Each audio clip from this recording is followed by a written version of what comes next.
On my 10th wedding anniversary with Ava, I'd booked the private room at Antoine's, that little French place downtown. All because Ava once mentioned their signature steak frites was her absolute favorite. As the youngest tenure professor at Northwood University, she was always conscious of her image, terrified of looking unprofessional to her students, so she never let me pick her up from campus. Today, though, she'd actually asked me to. The thought of her smile, when she saw what I'd planned, made my heart feel light.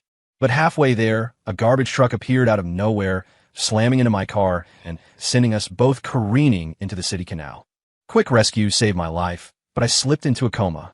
Daddy, Daddy. Through the fog, I could faintly hear the small voices of my son and daughter. Ava had carried our twins, my precious babies, the only people in this world I cherished more than her. Their sweet, childish calls slowly pulled my consciousness back. When I woke, the children weren't there.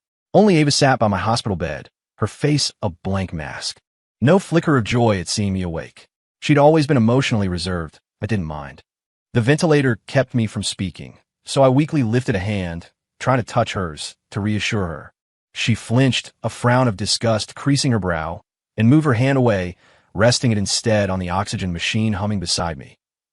Ethan, I've been waiting for this day. Her voice was flat cold. After you ruined Jake Donovan, you should have known this was coming. If you hadn't ripped me away from him, Jake wouldn't have drunk himself into an early grave. He'd still be here. Ava's dark, obsidian eyes stared into mine, each word a hammer blow. Ethan, you killed him. You destroyed the beautiful life that should have been ours. Her words were poisoned arrows, shattering the foundation of love I'd built for her over all these years. Jake Donovan. I hadn't heard that name in over a decade. I knew he'd died, and that Ava, for old time's sake, had mourned him for a while. But I never knew she'd held on to his memory this long, let alone blamed me for his death. Tears welled in Ava's eyes, a mask of sorrow that quickly twisted into a smile. A beautiful, terrifying smile, fractured and savage. The garbage truck didn't finish the job. Huh? Don't worry. I can give you a little push. Before I could process her words, her perfectly manicured hand moved, slowly, deliberately, to the oxygen tube keeping me alive. She pulled it free. Without air, unable to breathe on my own, my vision blackened. A giant vortex was sucking me down. As I twitched, helpless, Ava's smile widened. Was it my imagination, or did I see a flash of triumph in her eyes? It finally hit me. Our 10 years together. Had it all been for revenge? For Jake. I couldn't accept it. All those years of love, of devotion, of caring for her. Surely, she felt something for me. At least, we had our children. The thought of them sparked a desperate will to live. I fought, trying to lift my hand to the call button. Ava said, her voice light, conversational. Forgot to tell you, the kids aren't yours either. Just some random guy. The thought of having children with someone as despicable as you. It made me sick. Her words were the final blow, extinguishing my last flicker of hope. My eyelids grew heavy. Her familiar, yet horribly alien, face was the last thing I saw. The clatter of a chair jolted me awake. My head snapped up, and I found myself staring into a pair of young, handsome eyes. An 18-year-old kid grinned at me, a cocky glint in his eye. He waved a pale blue envelope before casually tucking it into the desk in front of mine. Hey, buddy, he said, his voice low. Don't try anything funny. I know you and Ava Hayes go way back, neighbors and all. You want her to be happy, right? His words hit me. I was back. Reborn. Back to the moment Jake Donovan slipped Ava that love letter. It all came flooding back. Last time, after Jake left, I'd snatched the letter. I'd used it as evidence, marching straight to the teachers and Ava's parents. School and parental pressure forced Jake to back off, to prevent Ava, a straight-A student, second in our class, from being corrupted. Our homeroom teacher even disciplined Jake over some trumped-up infraction. Without the structure of school, Jake fell in with a bad crowd, drinking, joyriding. He died in a drunk driving accident. And for this burnout, Ava had hated me for over a decade. In my previous life, after I finally married her, I'd worked myself to the bone to give her and the kids a comfortable life. I thought I was a good husband, a good father. I'd done everything a man could do for the woman he loved, for his family. And my reward? To be murdered by the woman I'd cherished for years. A bitter wave of grief and disbelief washed over me. Jake Donovan, standing before me now, his eyes filled with impatience and warning, seemed a cruel joke. No denying it. Jake had the looks, that rebellious, handsome swagger that made girls swoon. I stared into his eyes for a long moment, then slowly nodded. Yeah, I want her to be happy. If Ava had yearned for Jake Donovan that much in my past life, then this time, I'd respect her choice. I'd give her the life she wanted. Jake seemed satisfied. He turned and sauntered out of the classroom. True to my word, I didn't touch the letter. I had no intention of telling Ava's parents or the teachers. After gym class, Ava returned, her face flushed from the sun, radiating youthful energy. My heart still clenched, not with a thrill, but with the unhealable ache of betrayal. Ethan, you missed it. We played basketball against Mr. Henderson's class. Too bad you had that headache. Ava, in her school days, was outgoing, her words still carrying the easy intimacy of our childhood friendship. I opened my mouth, a familiar retort on my lips, but then closed it. Nothing came out. She didn't seem to notice, settling into her seat in the front row, gathering her books for the next class. Her hand reached in her desk and pulled out the pale blue envelope. Ava's deskmate, Sarah Mitchell, spotted it instantly. "Ooh, a love letter," she squealed. The words rippled through the board's sophomore class. Heads turned. Ava's neck flushed a cute shade of pink. "Way to go, Ethan. Faking a headache to slip Ava a love letter. You two are practically childhood sweethearts. Why a letter? If I were you, I'd just go talk to her parents about marrying her already." A few of our friends teased me. I just shook my head, a small, detached smile on my face. Before I could deny it, Ava cut in sharply. "Don't be ridiculous. Ethan and I are just neighbors. We were always together, walking to and from school. The rumor mill had churned out plenty about us."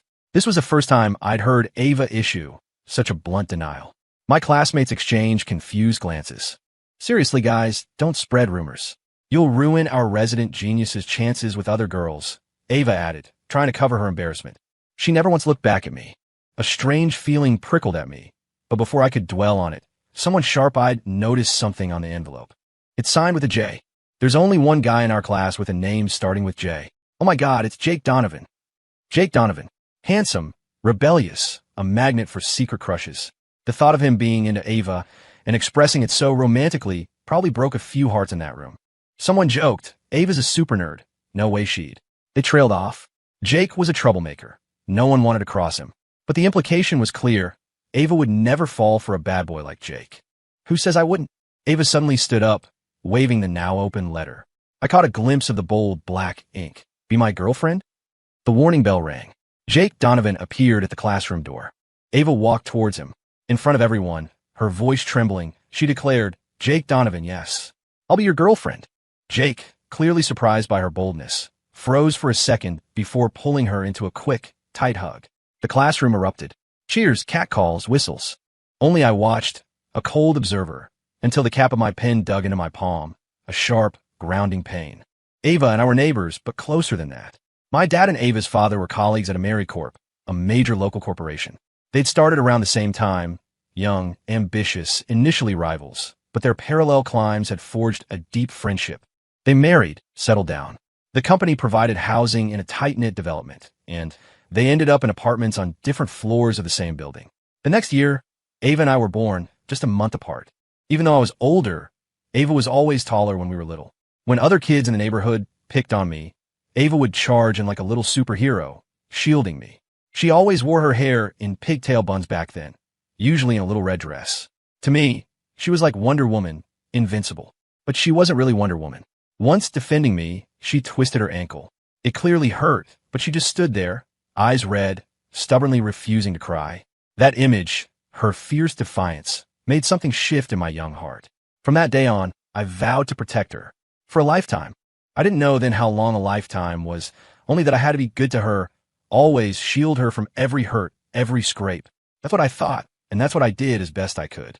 Kindergarten, elementary, middle school, high school. Ava and I were always in the same class. Not a coincidence. Our dads arranged it, wanting us to look out for each other.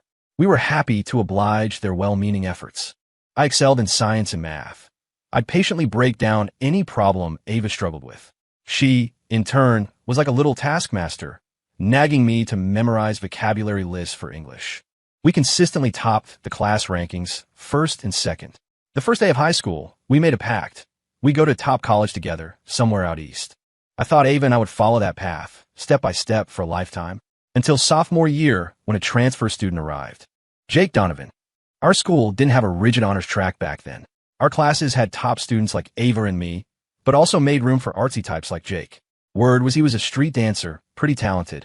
When Ava would chatter excitedly about Jake, her eyes sparkling, I'd dismiss it. What was the use of being a good dancer in high school? If your grades weren't there, you wouldn't get into a decent university.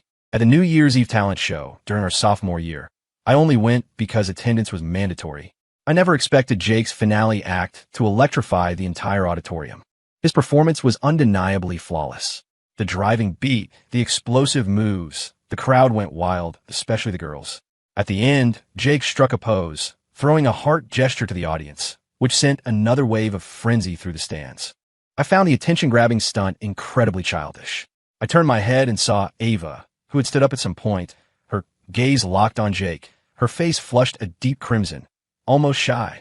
I didn't know then that Jake had already captured her heart. I certainly didn't know that his little stage gesture had been meant for her. From that day on, Jake always found ways to be near Ava. After the last class, he'd be the first to grab her dinner from the cafeteria. During evening study hall, he'd often use the excuse of asking questions or copying notes to invite her to the empty seat next to him. In my previous life, there was no way I would have let someone steal Ava from me. That's why, the moment he gave her that love letter, I crushed any inappropriate thoughts he might have had. Reborn, having decided not to interfere in Ava's life, I forced myself to be a silent observer, despite the lingering bitterness in my heart. After publicly declaring her relationship with Jake, Ava started keeping her distance from me. The high school workload was intense, a relentless cycle of early mornings and late nights. Before, Ava and I had always walked together. After that day, she never waited for me. Several mornings, heading downstairs, I'd see Jake giving Ava a ride on his bike, their figures receding in the early morning light. Watching their easy laughter and affectionate gestures, I thought I'd be furious. Surprisingly, any strong emotion I felt about Ava was slowly settling, fading with time. Ava and Jake grew closer. She even moved herself from her front row seat to the back, next to Jake. Our homeroom teacher talked to Ava, who claimed she was just helping the new transfer student catch up. The teacher, always protective of her star pupil, worried about bad influences, and firmly ordered Ava back to her original seat. Frustrated by the reduced time with Jake, Ava started skipping evening study sessions frequently. Jake, as an art student, wasn't required to attend. Clearly, they'd moved their rendezvous off campus. I didn't know where they met at first. Then, one night after study hall, I saw them under the neon glow of an internet cafe sign, kissing. It wasn't the innocent affection of the school hallways. To fit into Jake's world, Ava had started wearing gaudy jewelry and heavy, smoky eyeliner.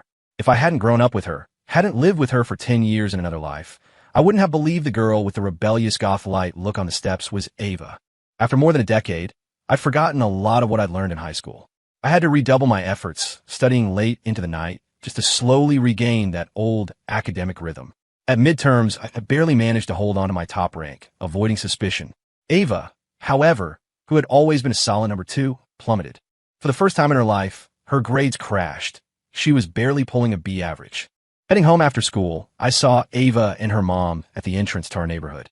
With a top student like Ava, such a drastic drop in grades would definitely warrant a call to her parents. A simple conversation, and her teachers would discover Ava's excused absences were really her skipping class. Mrs. Hayes was lecturing Ava as they walked. She was usually a gentle woman, but this time she was furious, her voice raised, drawing stares from neighbors. Ava, though, looked completely unfazed, as if her mother were scolding someone else. I tried to duck away, but Mrs. Hayes spotted me. "Ethan, wait up." She hurried over, a little breathless. "You must know why Ava's grades have slipped so badly, don't you? Tell me, Ethan." I instinctively glanced past her at Ava, who shot me a warning look. I still didn't tell Mrs. Hayes the truth, just mumble some excuse. She knew Ava and I had been close since we were kids and guessed I was covering for her. Realizing she wouldn't get anything out of me, she didn't press further. She sighed, repeatedly urging me to help Ava more, then turned and left. Ava didn't follow her mother. Instead, she walked over to me. "Thanks," she said. It had been a long time since she'd spoken to me directly. Her tone was stiff, tinged with a streetwise swagger she probably wasn't even aware of. Looking at her familiar face, a wave of pity washed over me. I started to say something, to offer some carefully worded advice, but she waved her hand impatiently. "I know what you're going to say. Save it. I don't want to hear it." Her eyes hardened. "Look, I'm going to be with Jake. I missed my chance last lifetime. This time, I'm not letting go." I froze, staring at her in disbelief. The hairs on the back of my neck prickled. Her once bright eyes were bloodshot from late nights and heavy makeup, slightly clouded. They stare back at me, defiant. I hadn't imagined it. She was reborn too. If any shred of affection for the teenage Ava still lingered in me, it vanished in that instant. I didn't need Ava to deliberately create distance. I started actively avoiding her. Outside of class, I did my best to never be in the same place as her. I couldn't bear to see that young face masking the soul of the woman who had murdered me.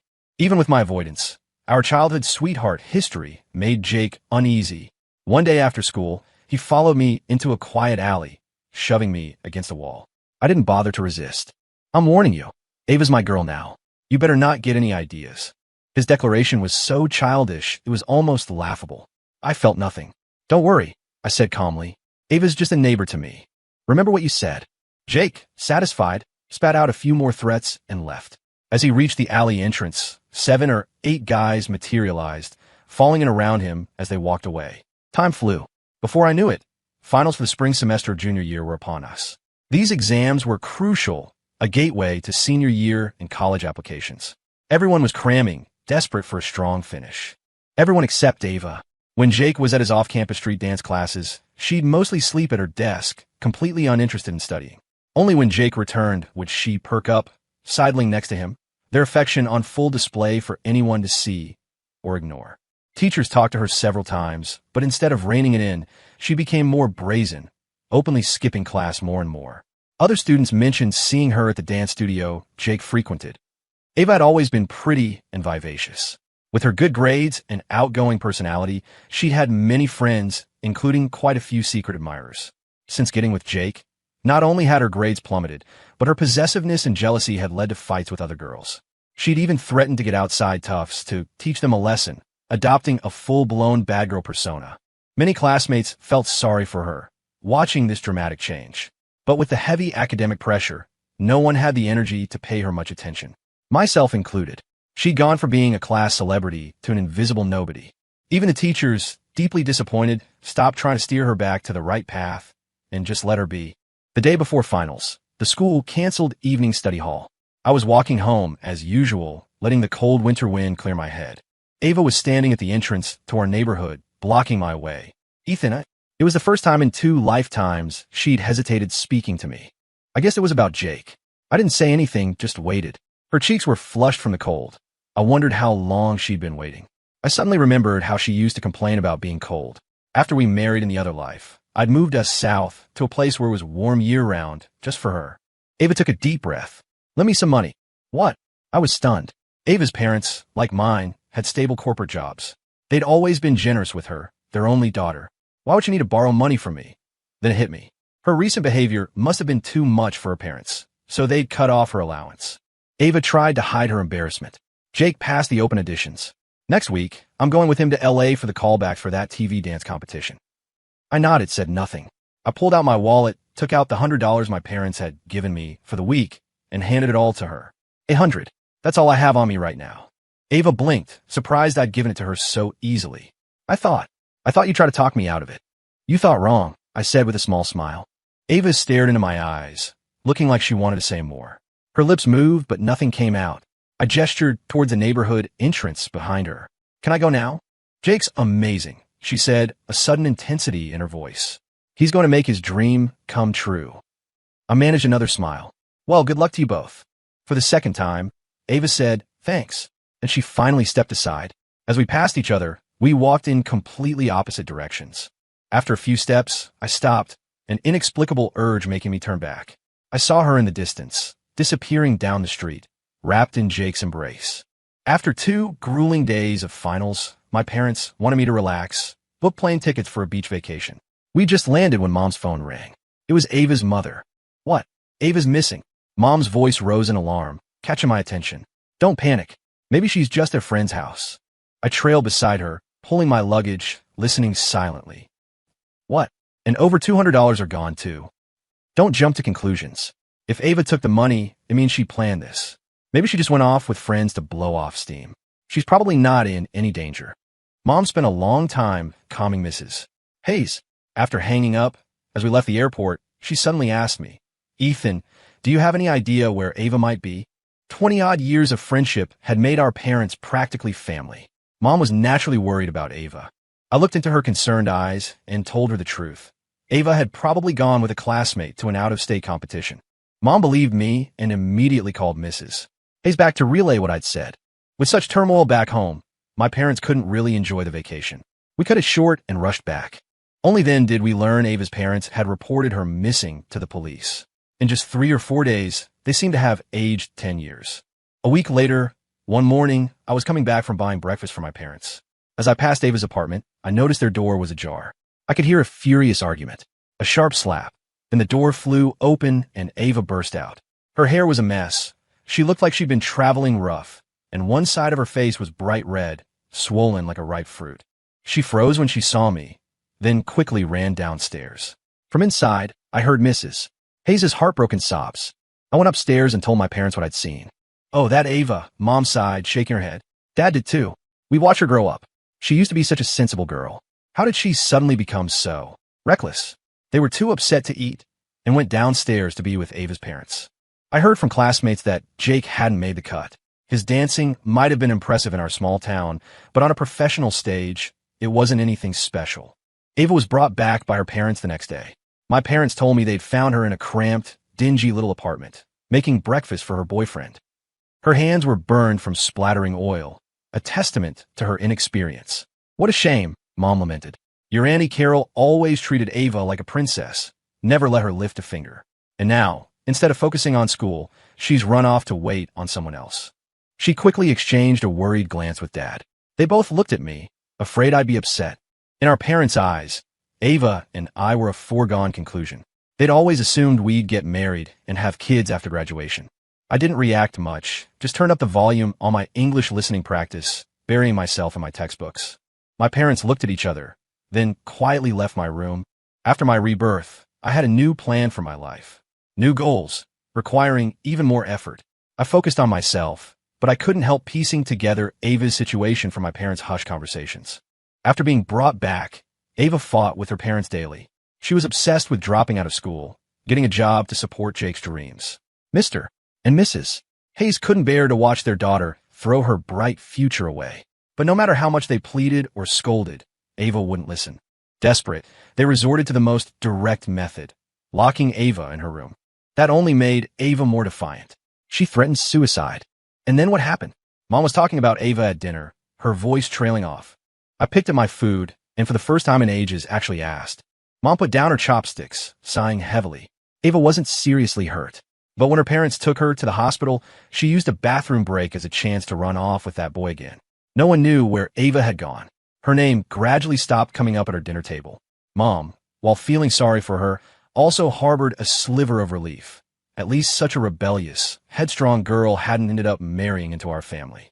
The next time I heard about Ava was after midterms in the first semester of senior year. During a break, I saw Ava and her parents at the entrance to the admin building. It was early fall, still hot. Ava was wearing a thin, loose-fitting top, but I could still see the change in her figure. After all, in my previous life, I'd been by her side through both her pregnancies, even though those children weren't mine. Sure enough, that evening, I overheard my parents talking about Ava again. Pregnant. Looks like 3 or 4 months along. Too late for an abortion. Bad for her health. They have to keep it. What else can they do besides her dropping out? Is she really going to take the SATs while taking care of a baby? Noticing I was home, Mom abruptly stopped talking and hurried to the kitchen to make me a late snack. Only Dad looked at me, sighing helplessly. The second semester of senior year, with college entrance exams looming, everyone threw themselves into preparing for life's first major battle. Having lived through it once, the SATs and finals didn't terrify me, but I still gave it my all. My phone was old. At the start of the semester, my parents bought me a new one. They trusted me not to get distracted and hoped it would ease my stress. I mostly used it to drill more practice questions. My only social app was WhatsApp. The moment I logged in, a notification popped up in my empty chat list. This user has sent you a friend request. From the backlit silhouette of the profile picture, I recognized Ava. After she and Jake went public in class, she'd immediately deleted me. I couldn't believe that after a year, she was adding me back. I didn't accept, but an impulse made me tap on her Instagram profile. It was still public just like before, allowing me an easy glimpse into her recent life. She posted frequently, sometimes 2 or 3 times a day, mostly about her and Jake. Holding hands, hugging, selfies together, eating out, videos of Jake dancing. Her most recent posts were selfies of them at a night market, bathed in neon lights. It was early March. Northern nights were still frigid. She was bundled in an oversized parka, snuggled against him, her smile looking sweet, but the caption read, "Cute handmade trinkets, 3 for $10. See you at the night market." I zoomed in. The foreground showed a corner of a craft stall. Doing the math, she must have given birth not long ago. Even a working mom would be on maternity leave. But she wasn't resting at home. She was out selling stuff at a market stall. I glanced at the time, 10:30 p.m. For some reason, a fleeting urge to go to the night market, to see for myself, flickered within me. Thankfully, it died as quickly as it came. I put down my phone and, since it was still early, dove back into a set of physics problems. Time passed, neither fast nor slow. Once again, I faced the SATs and final exams. I performed as expected. After my last exam, leaving the testing center, the familiar scene made me pause, a momentary daze. In my past life, Ava and I had been at the same testing site, different rooms. After finishing, I'd found her immediately, swept her up in my arms, and spun her around in excitement, oblivious to everyone else. She'd been relaxed then, letting me hold her, even letting me steal a light kiss on her cheek in my euphoria. "Ethan, my man, how'd you do?" My desk mate, who'd been in a different exam room, broke my reverie. I smiled, picked up the thread of conversation, and we walked off together. That past, those memories were gradually blurring. After exams, my parents presented several vacation options. I chose none. First, I slept solidly for 2 days and nights. Then, since Dad had time off, I went with him to his hometown, staying with my grandparents for a few days.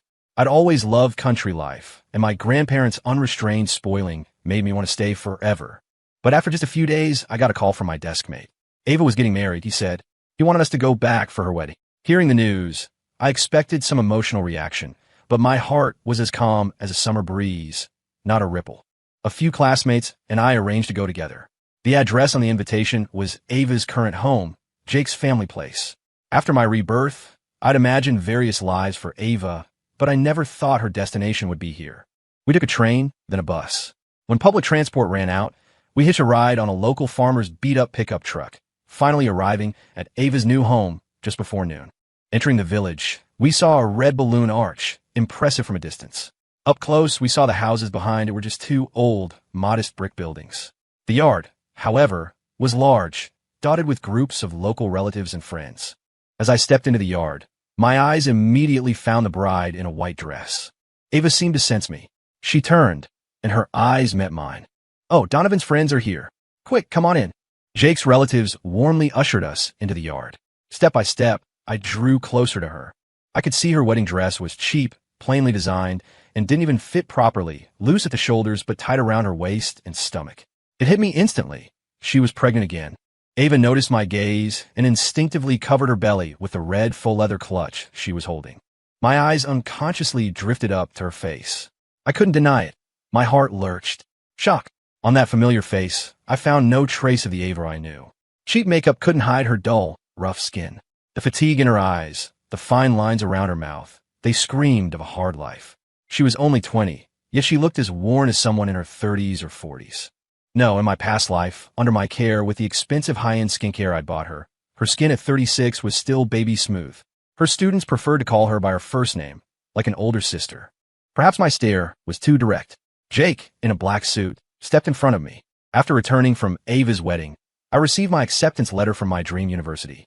This time, I'd applied for a completely different major in school. In my past life, to accommodate Ava, I'd chosen her preferred university and a major I disliked, but which had excellent prospects. Also, I could give her a better life after graduation. This time, I decided to live for myself. I enrolled in a top-tier med school, fulfilling my own dream of healing others. My parents were incredibly proud. They booked a large restaurant downtown for a grand send-off party, inviting all our relatives and friends. Ava's parents attended. It had been a while. Ava's mother, once a pleasantly plump woman with a cheerful round face that radiated good fortune, was now rail-thin, her hair streaked with gray. "Ethan, Mrs. Hayes said, patting my shoulder. "I've always known you were an exceptional young man. Congratulations." Her gesture strangely reminded me of my wedding to Ava in the past life. She patted my shoulder then too, smiling as she told me to start calling her mom. Looking at me, Mrs. Hayes fell into a long silence. Finally, her eyes red, she sighed softly. If only she hadn't taken the wrong path. Perhaps she would be like you today, accepted into her dream college, on a completely different journey. I started college, diving into demanding studies and extracurriculars. I rarely heard Ava's name anymore. When I occasionally thought of her, she felt increasingly like a stranger. I joined the university's debate team, just as I'd always wanted. In my past life, I'd loved the thrill of verbal sparring, the satisfaction of defending my views and winning. But back then, Ava hadn't liked me joining debate. She'd always said she preferred I focus on being healthy, suggesting the hip-hop dance club instead. I had zero interest in music or dance and was inevitably cut during tryouts. Having missed the debate team selections too, I lost interest in any clubs for the rest of my college years. Thankfully, this life, I could live for myself without considering anyone else's opinion. Midway through the first semester, our department hosted a debate competition. I earned a spot as the third speaker. In the finals, the opposing team's third speaker and I went head-to-head. Towards the end, perhaps due to their insufficient preparation, I systematically dismantled her arguments. The other third speaker, a girl, was left speechless. Her fair face flushed pink, her bright eyes wide, like a startled kitten. At that moment, standing at the podium, I couldn't help but chuckle. Ultimately, our team won the championship. It was clear the other team had been gunning for the title too, but unfortunately for them, they ran into us. Afterward, my teammates and I left the auditorium, full of youthful triumph. The four debaters from the opposing team trailed behind us, their energy noticeably dimmer. Except for that third speaker, Chloe Davis. She kept glaring at me with those round, bright eyes. Finding it amusing, I glanced back at her a few times. My face must have really annoyed her, so much so that she wasn't watching where she was going. She missed a step and tumbled down the stairs. I wasn't far from her, and being taller, I managed to catch her just in time, saving her from a nasty fall. When Chloe scrambled out of my arms, her dark eyes were a mix of anger, embarrassment, and a touch of confusion. She then fled, practically bolting, as if I were the big bad wolf. The debate competition ended, and life returned to its usual rhythm. Med school courses were incredibly demanding. My days were a loop: dorm, classroom, cafeteria, library. I don't know when it started, but I began noticing Chloe Davis everywhere I went. At first, I thought it was a coincidence. But after a few awkward hellos, Chloe started, on her own accord, to become friendly. In large lectures, or at the library, she'd always save me a prime seat. In the cafeteria, she'd diligently get my food, saving me from long lines, even getting my favorite dishes. In my 2 lifetimes, she was the only girl besides Ava I'd ever gotten close to. I realized I was clueless about interacting with girls and could only awkwardly reciprocate her kindness. I'd buy snacks for her dorm, take her out to dinner, or to the movies, even an amusement park once. Back and forth, we grew closer. Then, absurdly, as the seasons changed at the end of the semester, I caught a nasty cold. Chloe somehow convinced the RA, claiming to be my girlfriend, and came to my dorm room for several days to take care of me, even braving a downpour to buy me medicine. I recovered, but she almost got sick herself. My roommates started jokingly calling her Mrs. Miller. It was only then I belatedly realized she was pursuing me. After Ava's betrayal, I was hesitant to start a new relationship. Besides, Chloe's cheerful, outgoing personality was so much like the Ava of old. But I knew Chloe was her own person. I shouldn't see her as anyone else. That wouldn't be fair to her. The first semester of freshman year ended, and the long winter break arrived. Our interactions stopped abruptly. Back home, I realized my heart felt empty. It was then I knew. I'd already fallen for this girl who was as warm and bright as the sun. February 14th, Valentine's Day, also happened to be New Year's Day that year. I managed to snag a train ticket and headed straight to her city. When she saw me standing downstairs from her apartment building, she gasped and rushed into my arms without a second thought. We were officially together. We spent the whole day exploring her city. Even doing nothing, even with the biting winter wind, we felt warm and happy. After dinner, I reluctantly said goodbye and took the late train back home. The next morning, I woke up late. Ava's parents were already at our house for a holiday visit. My dad and Mr. Hayes were having tea in the living room, while Mrs. Hayes was in the kitchen with my mom, chatting as they prepped vegetables. I went to the dining room looking for breakfast and saw a stack of pancakes Mom had left for me, still warm. I grabbed a fork and started eating, unintentionally overhearing Mrs. Hayes' troubles. It was the first I'd heard about Ava in 6 months. Ava's having a rough time. She's had 2 daughters in a row, the second one premature. It's taken a toll on her health. Her mother-in-law isn't easy to get along with either. doesn't like Ava, and especially doesn't like her granddaughters. Won't help watch them for a single day. I offered to help, but Ava's too stubborn to come back and let me. That Jake Donovan, he's all looks and no substance. No sense of responsibility, no skills, can't even hold down a steady job. Unwilling to work hard. Mr. Hayes pulled strings to find him a job, and he quit after less than a day. Our poor Ava. Her father and I raised her like a princess. Now she's got to take care of 2 kids and work to support the family. As her mother, it breaks my heart to see it. My mom was wiping her eyes along with Mrs. Hayes, clearly pained by Ava's situation. Listening to Mrs. Hayes, I drifted off for a moment. Ava, she was reborn, yet she chose such a difficult path. Did she regret it? Just then, the piece of pancake I was holding slipped and landed on the side of the plate with a clink. Ava's mother finally noticed I was there. She wiped her tears, came out of the kitchen, and looked at me with a sigh. Back then, everyone in the neighborhood thought you and Ava were meant to be. Childhood sweethearts, so close. If you two had ended up together, how wonderful that would have been. I didn't see the point in her saying that. I smiled and cut her off. Mrs. Hayes, I have a girlfriend now. Next year, for the holidays, I'll bring her over to visit you and Mr. Hayes. Ava's mother looked at me with a complicated expression for a long moment, then managed an awkward smile and returned to the kitchen to chat with my mom. Their topic of conversation, however, no longer involved Ava. The second half of sophomore year, my dad got a promotion and transfer. Our whole family moved to the state capital. To scrape together money for a house in a new city, we sold our old place to a distant relative. Our ties with Ava's family gradually faded. During senior year, over winter break, I went to the train station to pick up Chloe, who was coming to meet my parents. I was nervous, but the moment they met her, my parents adored her. Chloe was pretty, cute, lively, and smart, incredibly charming. At dinner, Mom couldn't stop praising Chloe, saying the more she looked at her, the more she liked her. I feigned displeasure. Mom, you can't just praise her. It's the holidays, praise me a little too. Mom laughed and served me the best piece of fish. Yes, you deserve praise too. My son has excellent taste, bringing home such a wonderful daughter-in-law. Chloe's fair cheeks instantly blushed a lovely crimson. I'd already met Chloe's parents and asked their permission for her to stay at our place for a few nights.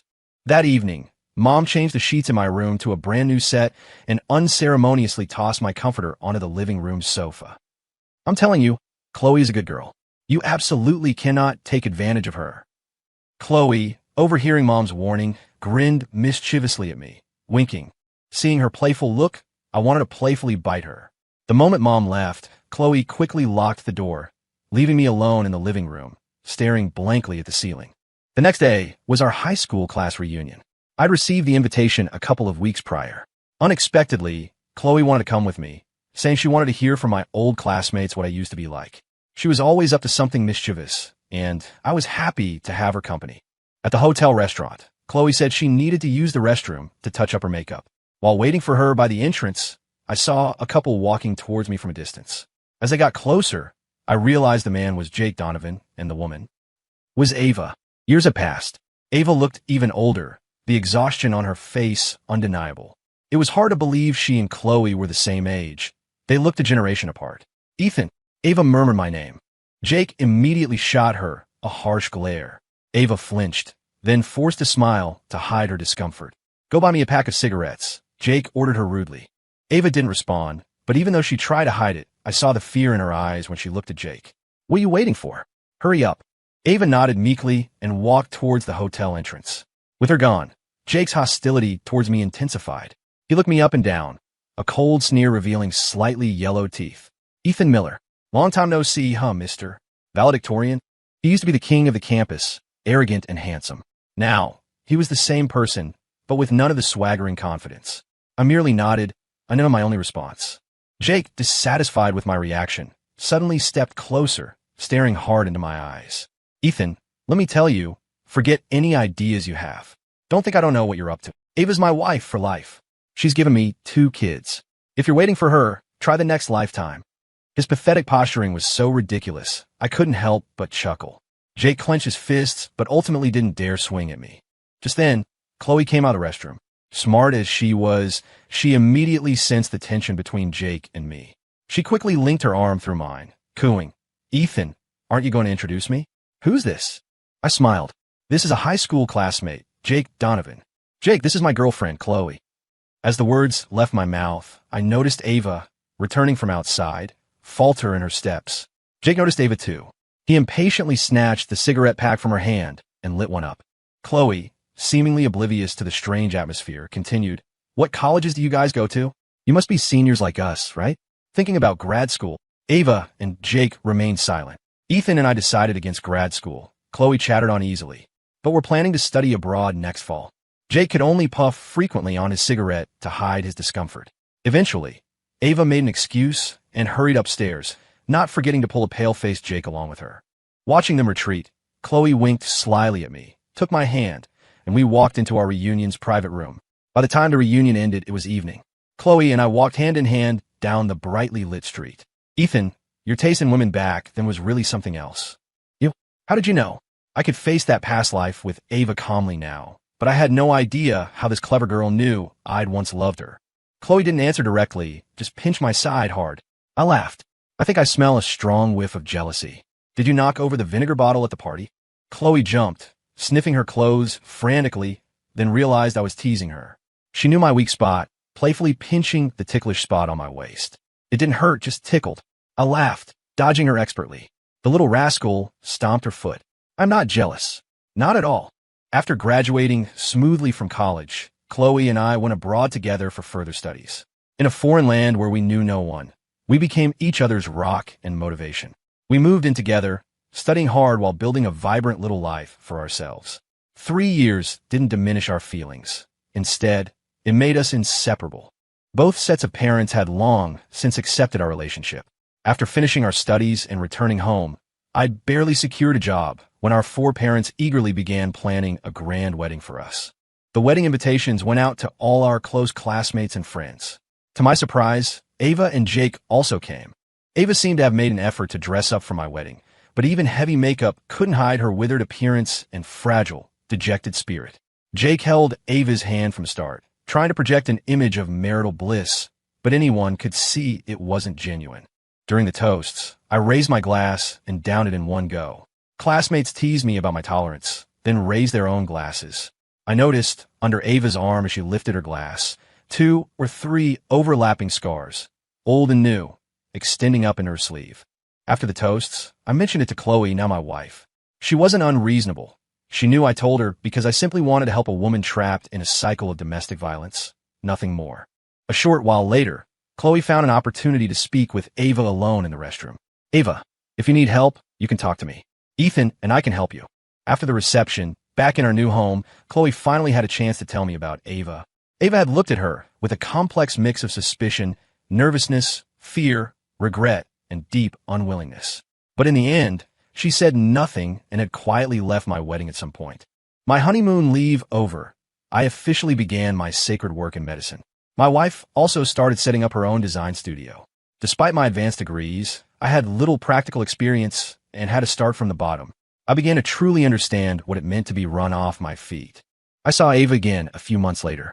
I was on call in the ER that night when a woman, groaning in pain, was wheeled in. My colleagues and I rushed her aside.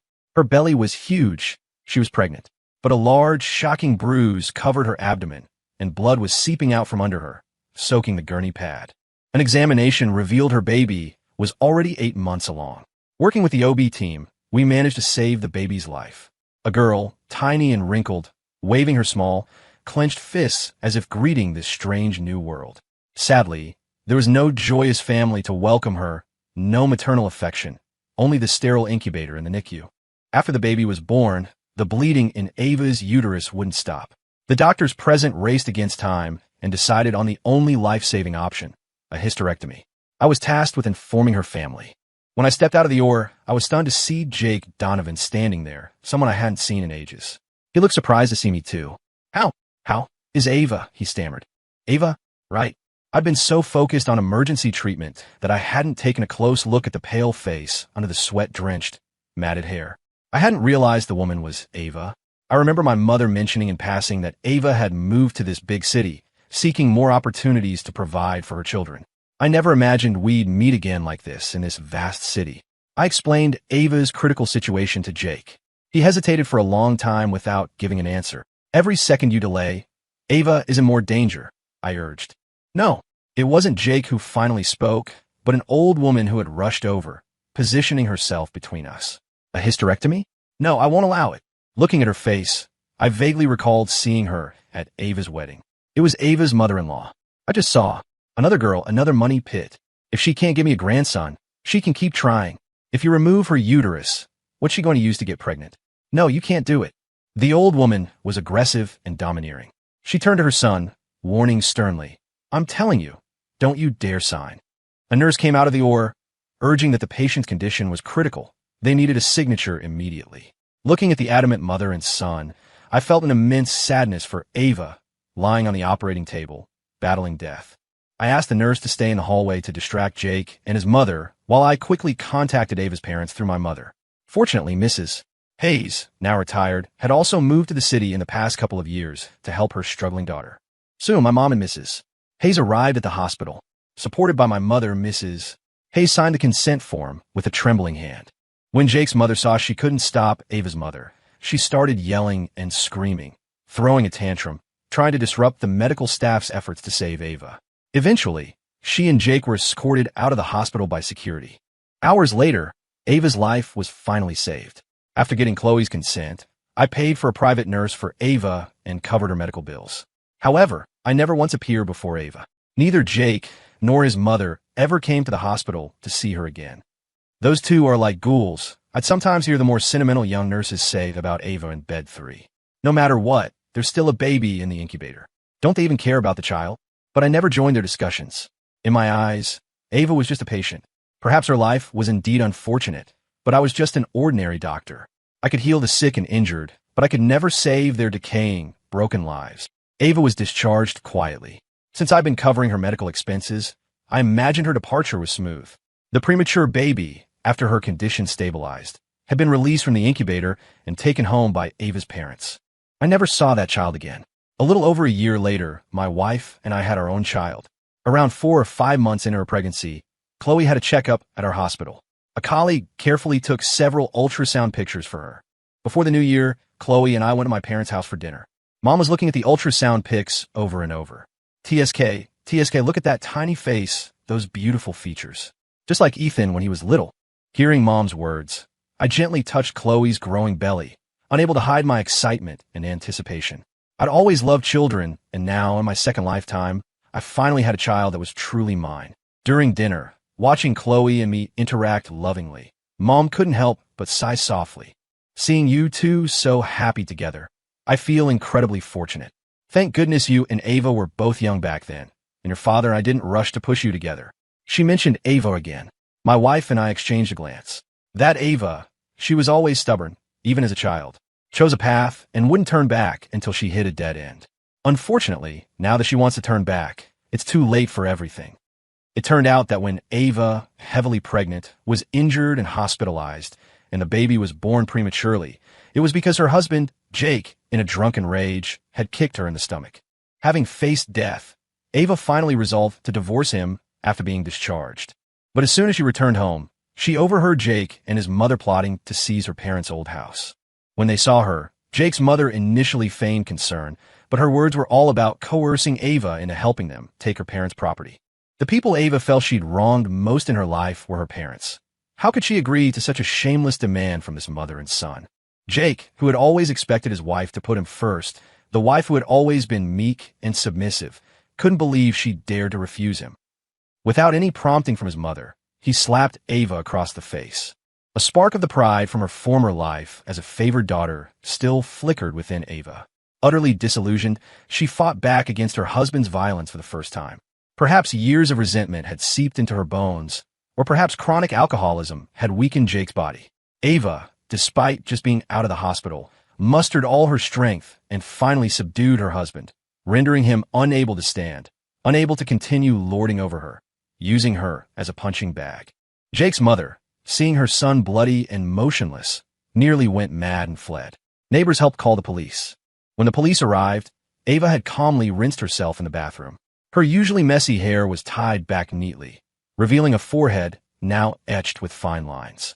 The neighbors then realized that beneath the overly thin face and pale skin covered in bruises, this poor woman, constantly bullied by her husband and mother-in-law, was actually very beautiful.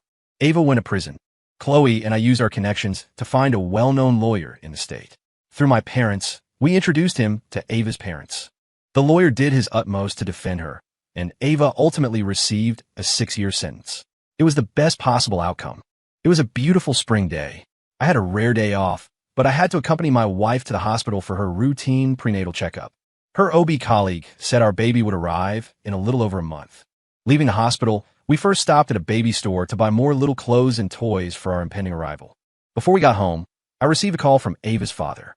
He said Ava wanted to see me. I didn't want to go, but then it struck me that the entanglement between Ava and me spanning 2 lifetimes needed some kind of closure. So I agreed. Today was visiting day, and it was my rare day off. After discussing it with Chloe, we didn't go home, but drove directly to the suburban prison. After registering and going through multiple checkpoints, we entered the visitation room. Ava was already sitting behind the glass wall, waiting. When she saw me, she instinctively started to rise, then slumped back down. I sat opposite her and picked up the receiver. Her dry lips trembled. Her voice was hoarse, choked with emotion. "Ethan, I'm sorry. I regret it." I smiled faintly. It's all in the past. It had been a long time since I dwelled on my previous life, but looking at her face, memories inevitably surfaced. I remembered how I used to have endless things to tell her, about work, about life, even trivial things like sneezing twice on the way to the office. Her expression was always indifferent. Only if something interested her would she chat a bit. I thought then that she'd grown up, matured, and that's why she'd become less talkative. I'd even tried all sorts of ways to make her happy, just hoping she'd talk to me more. But I never knew that from the very beginning, she had never loved me. So everything I said was just unbearable noise to her. Now, the Ava behind the glass, her dull eyes filled with unspoken words, held no mystery I wished to explore. I waited a moment. When she still didn't speak, a trace of impatience stirred in me. Libby, I thought. I hung up the phone and stood to leave. Suddenly, she shot up, banging hard on the glass wall, yelling for me to come back. The glass was soundproof. I only realized what was happening when I saw a guard in the corner move. Turning back, I saw her being forcibly pushed back in her seat. I had no choice but to sit down again. The guard, seeing she had calmed down, released her and returned to his post. She watched me pick up the phone, her eyes boring into mine, desperate and frantic as she questioned me through the receiver. Ethan, you were reborn too, weren't you? You were reborn too, right?" I looked in her eyes, non-committal. It must be. Otherwise, why don't you love me this lifetime? Why didn't you save me? Why?" Seeing her hysterical state, I almost wanted to laugh, but I answered her seriously. Everyone in this world has to be responsible for their own choices. In the last life, I chose you, and I paid with my life. In this life, you chose Jake Donovan, so you have to bear the consequences. A ray of sunlight streamed through a small window in the wall, landing precisely on Ava's face, so pale it was almost translucent. For a fleeting moment, I thought I saw the shadow of the lovely young girl she once was. She didn't speak for a long time. The receiver slipped from her hand, but she didn't seem to notice, just stared at me blankly. This time, after hanging up, I stood up and left without looking back. The parking lot was a bit of a walk. I followed the road towards the car. In the distance, I saw Chloe waiting by the car. She saw me too, waved, her usually bored expression instantly lighting up with a vibrant glow. I quickened my pace, eventually breaking into a run. The sun was dazzling, the spring breeze gentle. The person I loved was waiting for me ahead. The shackles that had bound me were finally cast off. Step by step, on the path I had chosen, my feet had never felt so light. Ava never thought she'd see Jake Donovan again. The day she was reborn, she received the love note he'd written her. The bold, black letters were simple and direct. Be my girlfriend? After 2 lifetimes, to hear his proposal again. Ava could find no reason to refuse. In front of the whole class, she said yes. To see Jake again, Ava felt everything she did was worth it. She gave up the academic achievements she'd been so proud of in her past life, gave up her promising future. She wanted nothing else but to walk through this life hand in hand with Jake. So, not long after they started dating, Ava gave herself to him completely, holding nothing back. To support his trip to LA for the dance competition, she swallowed her pride and asked Ethan, with whom she'd already drawn a clear line, for money, even stealing cash from home. But unfortunately, Jake was eliminated in the very first round of callbacks. Ava couldn't bear to see him dejected. She promised him that no matter what, she would always support him, Whatever he needed, she was willing to give. Unfortunately, her parents soon caught her and brought her home. To stop her from being with Jake, they cruelly locked her in her room. She managed to escape by faking a suicide attempt and going to the hospital, but this left her with no way back. What she didn't know was that Jake, always so proud of his dance skills, could never quite accept his failure. A seed of resentment began to grow in his heart. If she hadn't been clinging to him every day, how could he have gotten distracted?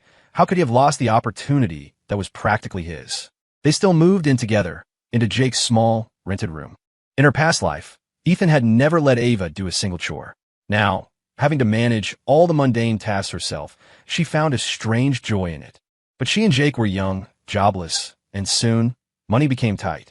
Jake spent less and less time at home. When Ava asked where he went, he'd snap back before she could finish. Where? Where else could I go? Obviously, trying to figure out how to get some money. Then he'd slam the door and leave. Ava didn't blame him. She only blamed herself for not being able to solve their predicament. After a while, Ava started feeling unwell. One night, she couldn't bear it anymore. Jake wasn't home. She called all his friends before finally reaching him. Before his friend could hand Jake the phone, Ava heard his voice through the deafening music in the background. What girlfriend? If I hadn't made that bet with you guys back then, I never would have gone after her. Who knew she'd be so easy? Too bad she's got nothing but a pretty face. Sooner or later. Jake, his friend, interrupted sharply, handing over the phone. Jake saw the caller ID. Ava. He reluctantly answered. Why are you calling here? Ava wasn't sick. She was pregnant. She hadn't known in the early stages and hadn't taken care of herself, leading to an unstable pregnancy. Since it was already a few months along, an abortion was risky. She had to keep the baby. Preventing a miscarriage and nourishing her body both cost money. Desperate, she had no choice but to contact her parents. After a huge fight, her parents were the first to compromise. Her mother took her to the school to handle the withdrawal procedures. It was during a class break. From a distance, Ava saw Ethan in her class line. She hadn't seen him in months. He was taller, thinner. Ava suddenly realized he was actually better looking than Jake. And the hatred and disgust she once felt for Ethan had vanished. She didn't know when. Throughout her pregnancy, Ava took care of herself. Jake was often not home. Ava didn't ask, and he didn't say where he went. The day before she went into labor, Jake's mother finally showed up at the hospital with a basket of eggs. One morning, Ava gave birth to a lovely daughter. When a nurse brought the baby out of the delivery room, Jake's mother heard it was a girl, didn't even glance at her, turned, and left the hospital, not forgetting to take the basket of eggs with her. When the baby was 4 or 5 months old, Ava and Jake finally got married. The wedding was held at Jake's family home in the countryside, simple and crude. Only then did Ava learn that Jake's mother was just a vegetable seller. She had already spent everything she had to support Jake's studies in the city and his dance lessons. Her mother-in-law had always looked down on Ava, not only hating her for corrupting her son, but also despising her for not being able to produce a male heir. Even in front of village relatives and guests, her mother-in-law didn't give Ava a pleasant look. What Ava hadn't expected was to see Ethan at the wedding. She frantically covered her once again pregnant belly, only to turn and see Jake's defiant gaze directed at Ethan. So, it was Jake who had invited him. After being with Jake for over a year, he hadn't achieved anything significant in any aspect, yet the arrogance in his bones became even more undisguised. He led Ava over to Ethan, speaking in a voice only the three of them could hear. Ethan, so what if you got into a fancy college? The woman you like is still having my kids.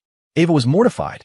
But what was even harder for her to accept was that Ethan, whose eyes once held only her, now looked at Jake's provocation with eyes as calm and deep as an old well, without a ripple of emotion. After having 2 children, the financial burden on the family grew heavier. Jake couldn't do anything, nor was he willing to. Apart from occasionally asking his mother for some living expenses, Ava had to support all other household costs by working odd jobs. Only then did she realize that during her pregnancy, Jake's daily outings weren't to earn money, but to drink and fool around with his degenerate friends. The money he brought home was just what Ava's mother secretly gave them, unable to bear seeing her daughter suffer. Jake drank more and more frequently. At some point, he started losing his temper after drinking. Their 2 daughters were often terrified into tears by their father's ferocious appearance, but Jake didn't care at all.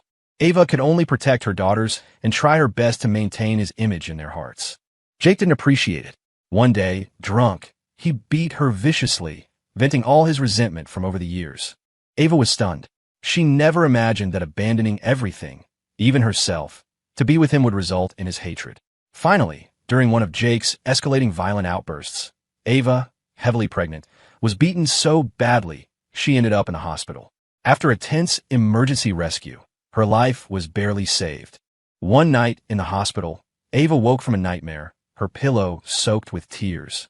In her dream, Ethan, she, and the children were in their once spacious and bright home, filled with laughter and joy, time passing peacefully and beautifully. In the darkness, she fumbled for her phone with trembling hands and dialed a number she had never forgotten. A cold, mechanical female voice reminded her that the man who had once loved her to the bone had long since been killed by her own hands. Ava covered her face and wept. She stayed in the hospital for over a month. Jake and her mother-in-law never visited her once.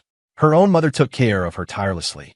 Ava knew she had failed her parents' upbringing and expectations in this life, yet she had to make even more unreasonable requests. Having walked through the gates of hell and back, Ava was completely sobered. Each act of weakness had only brought more severe abuse. She begged her mother to temporarily care for her premature third child. She herself was determined to go back and divorce Jake, then take her eldest and second child and escape that terrible home. Ava dragged her weak, recovering body home, only to hear that mother and son plotting to take her parents' old house. Anyway, she can't have any more kids. We'll have to divorce her sooner or later. Might as well get our hands on her parents' house now. She's their only daughter. Her parents will leave it to her eventually. What's hers is yours. Her mother-in-law's eyes glinted with greed as she schemed. Spotting Ava, her expression didn't even change. You're back just in time. Jake and I were just discussing moving into your parents' house. This place is too small, too crowded for our whole family. Anyway, your parents are just two old people. They can rent a small apartment somewhere. Her mother-in-law chattered on, accustomed to ordering Ava around, actually believing Ava would unconditionally agree to anything. Years of brutal bullying and unreasonable suppression erupted in that moment. Ava raised her hand and slapped her mother-in-law hard across the face. She was just out of the hospital, weak. After using all her strength, she herself nearly fell. But seeing her mother-in-law's rapidly swelling old face, she felt a surge of triumphant pleasure. The next second, excruciating pain shot through her back. Jake had swung a stool and smashed it against her. Ava fell to the ground, instinctively protecting her head and face as fists rained down on her like hail. Jake beat her, yelling, "I'm getting that house no matter what. That's my parents' house. They're old. Where will they live?" Ava struggled. "Let them go to Ethan. Your childhood sweetheart made it big. He's willing to pay tens of thousands in medical bills for you. Finding a place for your parents is nothing to him." At the mention of Ethan, Jake's expression turned sinister, his fists landing even harder. Hearing Ethan's name at such a time, Ava felt the pain in her heart completely overshadow the physical pain. She had always thought her parents paid her medical bills. She never imagined it was Ethan. But if he knew she was sick, why didn't he come to see her? She had embarked on the wrong path from the very beginning. Seeing her reduced to this state, why didn't he come and take her away? Jake was still cursing. The dual agony of body and mind caused a long-suppressed regret and hatred in Ava's mind to suddenly explode. Dazed, she fumbled for a broken piece of a stool on the floor, struggled, and raised her hand. When she came to, Jake was lying in a pool of blood. Her mother-in-law was screaming and had run away. Ava didn't flee. She was calm, almost docile, as she went with the police to the station. The verdict came quickly. She was sentenced to 6 years. In court, the lawyer defending her was highly skilled, presenting years of evidence of Jake's abuse, which helped reduce her sentence. She had always thought the renowned, high-powered lawyer was someone her parents had specially hired to save her. But not long after entering prison, she suddenly understood. Her parents were just an ordinary elderly couple nearing retirement. How could they have the connections to hire such a lawyer? The answer was obvious. During visitation, she begged her parents to somehow get Ethan to see her. The wait was agonizingly long. Unexpectedly, on the next visiting day, he actually came. The Ethan now had matured to look exactly as he had before his death in the previous life. Handsome, mature, but with a much more relaxed look in his eyes. She'd heard long ago that he was married, his wife his college classmate. It seemed he was very happy. Ava stared blankly into Ethan's eyes. His gaze was as gentle as ever, as if possessing a magical quality that made her eyes well up. She whispered hoarsely, "I regret it." Unfortunately, her confession received no concern or sympathy from Ethan. He just smiled, calmly comforting her, "It's all in the past." For a moment, Countless words choked in Ava's throat, unable to escape. They sat in silence, separated by the glass wall. Ethan no longer had the patience to wait for her. Seeing her remain silent, he stood up to leave. Watching his retreating figure, Ava suddenly felt as if a large piece of her heart had been gouged out. "Ethan! Ethan!" she screamed like a madwoman, desperately pounding on the glass. The transparent barrier starkly separated them into two different worlds. Even when she killed Jake, she had never felt such despair. Fortunately, Ethan turned back in time and sat down opposite her again. "You were reborn too, right? You were reborn too, right?" Afraid he wouldn't wait any longer, Ava frantically blurted out the question that had been burning in her heart. She desperately wanted an answer, yet she was terrified of getting one. Ethan was noncommittal. Seeing his calm demeanor, Ava became even more certain of her suspicion. "If so, why don't you love me anymore? Why didn't you save me?" Under her almost hysterical questioning, Ethan finally spoke. Everyone in this world has to be responsible for their own choices. In the last life, he chose Ava and ended up betrayed and murdered. In this life, Ava chose Jake, so she had to bear the consequences. Ethan's words struck Ava like a muffled thunderclap, sending continuous, immense shockwaves through her. She wanted to say she regretted it. She truly had regretted it for a long time. But when she came back to her senses, Ethan was gone.